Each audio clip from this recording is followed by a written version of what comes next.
PlayerUnknown's Battlegrounds has taken the gaming world by storm, but it's still only available on PC. Although it is coming to Xbox, it's not here yet, and no word if it's coming to PlayStation at all. So for those of you on consoles wanting to get your fix, there's a great free option out there, Fortnite's Battle Royale mode. And did I mention it's free? Although there are some differences between the two titles, they scratch the same itch. So for those of you that may be new to the game, or new to the genre in general, you have to think a little differently than you do with a traditional first-person shooter. With that in mind, I wanted to make a guide on how to get good at Fortnite's Battle Royale. So here are some tips and tricks to help you succeed whether you're playing solo or in a squad. And who doesn't want to win more games? For those of you that are new to the genre, Battle Royale throws 100 players into a single map, and the challenge is to survive long enough to emerge as the last man or squad standing. It's possible to win the game without getting a single kill, and this is an important distinction that differentiates this mode from traditional shooters. The game can be played solo, and when you get killed, that's it, game over.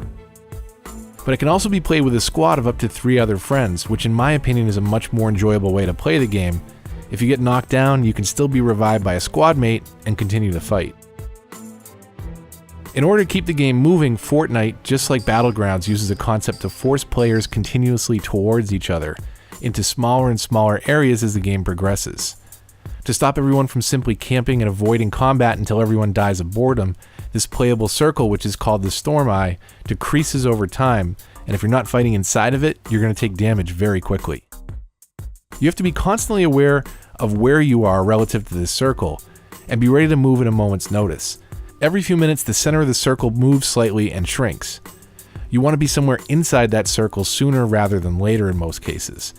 But more on that in a bit. With the basics of the game out of the way, let's dive into our tips and tricks for success in Fortnite's Battle Royale. When the round starts, all players are aboard a flying bus which travels over the map in a straight path, but on a random trajectory. One of the best tips I can recommend is wait before getting off the bus. The majority of players will jump out as soon as possible, concentrating most of the activity on the first half of the map. The good thing about waiting is there will be less players to compete with for loot the longer you wait to jump out. Keep in mind though that the players who wait longer are thinking more strategically and may also be more experienced at the game, so the general skill level of players on the far side of the map may be better than those who jump out early, so it's not a foolproof strategy for newer players. When you do decide to jump from the bus, be aware your parachute or paraglider or umbrella will automatically deploy, so don't open it up too early, or at all for that matter. The faster you can get to the ground, the faster you can get loot, and that will definitely be key to your success. You start out with nothing but can loot resources, weapons, and ammo in the world. But if you didn't kill the player in question, keep in mind someone may still be watching over that location, waiting for someone to show up and try and get some easy loot. In the early stages of the match, go for as much loot as you can physically get your hands on. Also, any loot you or your squad is carrying is loot your enemies don't have access to, unless they kill you first, of course. So pick up everything you come across until you can't carry anymore. If you're playing with a squad, make sure everyone has an assortment of weapons, because no one likes a loot ninja. Something to note, you can drop weapons from your inventory screen if you want to share something with a squad mate. Once you have some options, you want to start upgrading your loadouts. Having a shotgun and a sniper allows you to dominate both close quarter battles as well as long range engagements. When you're clearing buildings early on, the shotgun is the preferred weapon of choice. But late in the game, things tend to get campy, so a sniper will often turn the tide of the battle. But to bridge that gap, I find the assault and semi-auto rifles make for great weapons during the middle game. There are 5 different rarities in total, and the more rare, the better the weapon. From worst to best, it breaks down like this.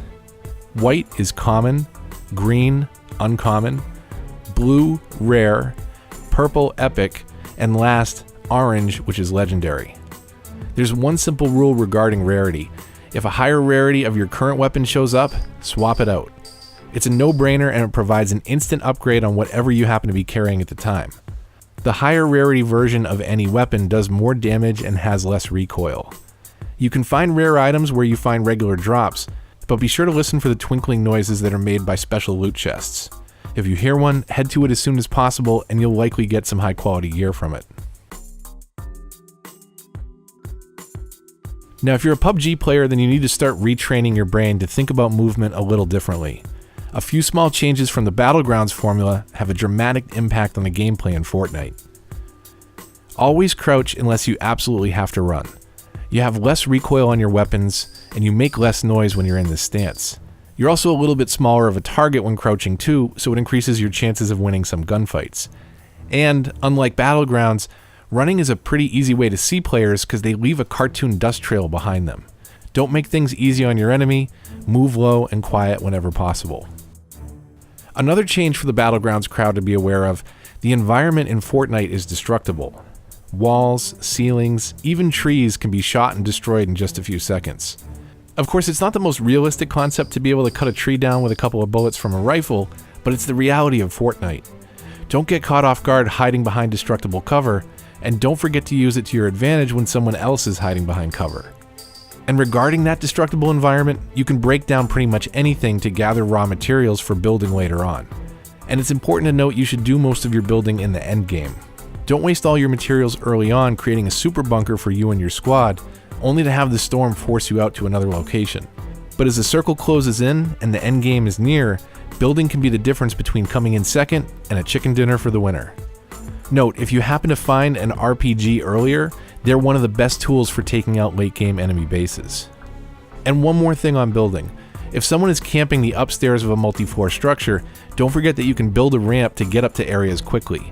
Use it to peek into a window at the back of the building, or make multiple routes into a structure for your squad so you can enter from more than one entry point at a time. It's a new gameplay mechanic to learn for those coming from Battlegrounds, and the quicker you learn it, the faster you'll succeed.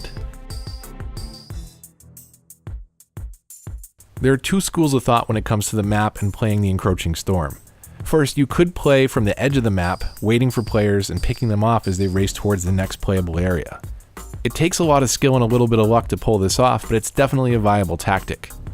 For a more reliable strategy though, I'd consider rushing the center of each new circle as soon as you can, trying to stay ahead of other players or squads. Once you're in position, you can set up shop and cut them down as they arrive. It's a good idea to close doors behind you if you enter buildings, since the default state of doors is closed. If you see an open door, you know someone's been there and might even still be inside. Closing doors can give those on the outside a false sense of security. And in terms of positioning, high ground is always your friend. It provides you with a superior vantage point that's hard for your enemies to counter, and it allows you to flee from the fight if it's not going your way.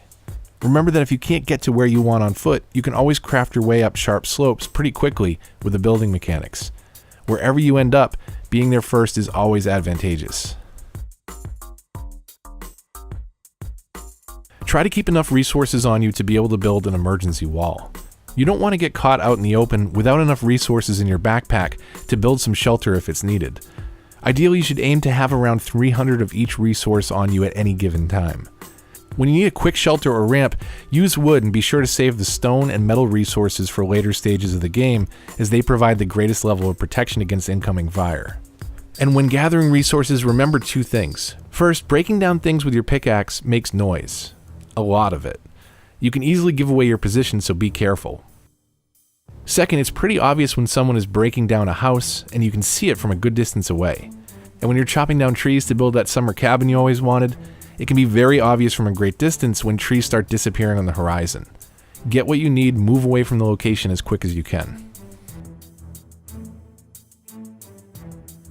It's possible to recover health or prevent taking damage in the first place by making use of 3 different mechanics in the game. First, bandages. These drop in stacks of 5 and restore 15 points of health each. Try to have a few of these on you at all times, but bear in mind they can't heal you beyond your maximum health of 100. Be careful not to waste these, but at the same time don't play too loose with your health when a firefight is imminent. Next up is medkits. These bad boys heal you up to 100 health, but you can only have 3 of them on you at a time. Hopefully if you're playing smart, you won't need that many in the first place. And last, shield potions. These are arguably one of the most important pickups in the game. They add a 50-point shield to your health bar. There's no damage reduction, just an extra buffer to your standard health. You can drink 2 of them for an extra 100 points of shield, but one important note, this doesn't prevent taking damage from the storm. That will bypass your shield and affect your health directly. So stay out of the storm at all costs. Never engage in a gunfight unless you're absolutely sure you can win it. Don't shoot from a distance unless you're sure you can kill them quickly, as if you miss or lack the firepower to finish them off, you'll simply alert them to your presence. Not to mention anyone else who might be lurking around nearby.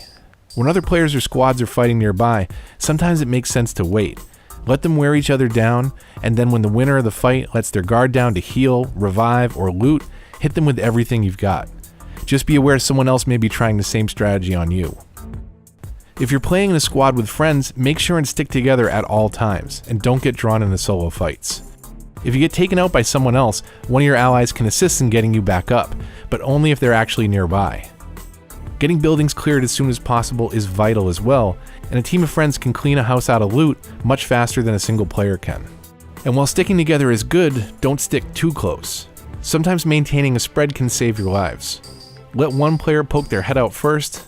Another player or squad may think they have an advantage against a single player, and when they come out of hiding, the rest of the squad can back them up from nearby and take the enemy by surprise. When playing with a full squad of 4, pairing up can be a great tactic too, where one pair gets an enemy's attention while the other flanks their position. It's unfortunate, but sometimes the best way to learn is to experience a few reckless deaths. Eventually you'll learn to take things more carefully. Just remember what you did wrong and why the other player or squad won, and use that to your advantage next time.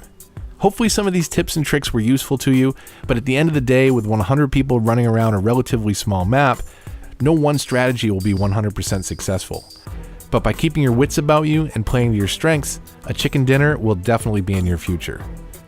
If you enjoyed the video, please hit that like button and consider subscribing for more great game videos. Until next time though, this is Move the Mouse, signing off.